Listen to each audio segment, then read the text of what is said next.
Self-control is power. Most lives aren't destroyed by one dramatic mistake. They're quietly shaped or quietly ruined by tiny, repeated decisions no one notices. It's not the single unhealthy meal that damages the body. It's the daily habit of choosing convenience over care.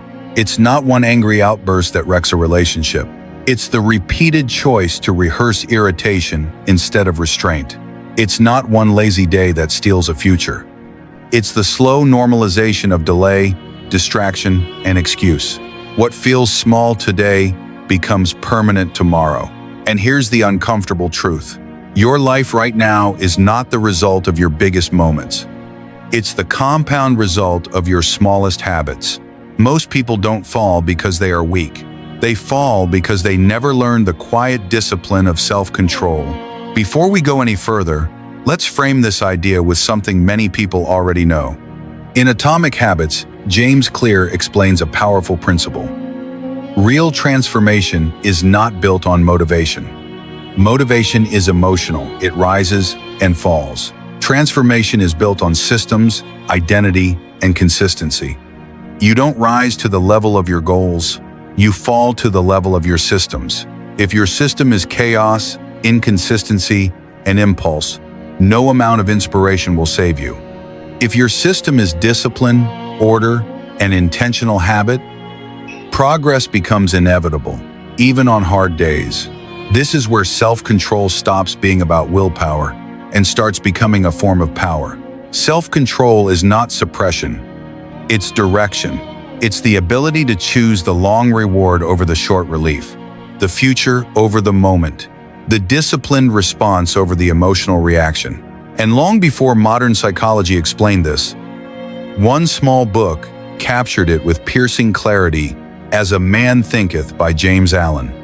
Allen's central idea is simple but dangerous. Your outer life is a reflection of your inner world. Your thoughts don't just influence your actions, they become them. Every habit begins as a thought you repeatedly allow. Every behavior is a thought you've practiced long enough to make automatic. And every destiny is the final outcome of thoughts you never disciplined. This is why self-control is power. Because the person who controls their thoughts eventually controls their habits. The person who controls their habits eventually controls their character. And the person who controls their character shapes their destiny. Think about how habits actually work. Every small action you repeat is casting a vote not just for an outcome, but for an identity. When you wake up early to read for 10 minutes, you're not just reading. You're voting for the identity of a disciplined learner. When you choose to scroll endlessly instead of doing the one important task, you're not just wasting time. You're voting for the identity of distraction. When you speak calmly under pressure, you're voting for the identity of self-mastery. When you react explosively, you're voting for the identity of impulse. No single vote defines you, but repeated votes create a pattern, and patterns create identity. This is why people feel stuck even when they want change. They try to change results without changing systems. They want confidence without disciplined thought, success without controlled habits, peace without mastery over emotion. But life doesn't work that way. Self-control is not a personality trait you're born with. It's a skill you practice daily. James Allen wrote that a man is literally what he thinks his character is, the complete sum of his thoughts. If your thoughts are undisciplined, your life will be unstable. If your thoughts are ordered, your life will begin to reflect that order. This is why small habits are so powerful. A single disciplined thought doesn't transform you, but a disciplined thought repeated daily becomes a belief. A belief becomes a behavior. A behavior becomes a lifestyle. And over time, the compound effect is undeniable. Most people underestimate what small habits can do because they're invisible at first. The progress doesn't announce itself. The damage doesn't scream. But compounding never stops. A 1% improvement every day doesn't feel dramatic, but over time, it separates leaders from followers, masters from victims, builders from complainers. This is why self-control is power. It allows you to win battles before they become visible. The battle is not in the future. It's in the moment you decide whether to act or react, focus or drift. delay gratification, or obey impulse. Self-control is saying, I will not let my environment dictate my behavior. It is the refusal to outsource your decisions to emotion, mood, or circumstance. And here's something most people miss. Self-control actually creates freedom. At first, discipline feels restrictive, but over time, it becomes liberating. The disciplined mind is free from regret. The disciplined body is free from sickness. The disciplined schedule is free from chaos. The disciplined character is free from shame. James Allen emphasized that men do not attract what they want, they attract what they are. And what you are is revealed in what you repeatedly do.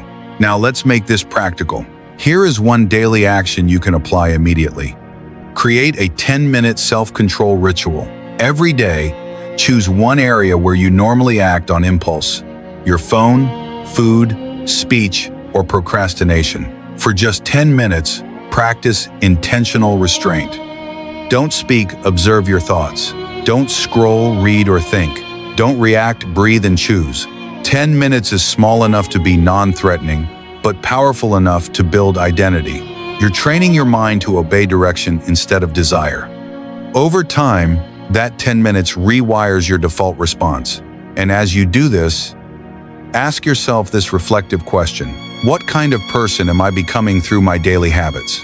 Not what do you want to become, not what do you claim to value, but what is your daily behavior voting for? Because life eventually agrees with the evidence you present. If this message is helping you think more clearly, take a moment to like the video, share it with someone who needs this reminder, and subscribe to the channel so you don't miss future insights.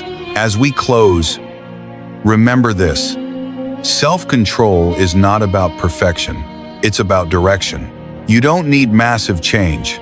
You need consistent restraint, small discipline, clear thought, daily practice. That is how power is built quietly, from the inside out. This is 1% Better Daily. Read less, apply more, grow daily.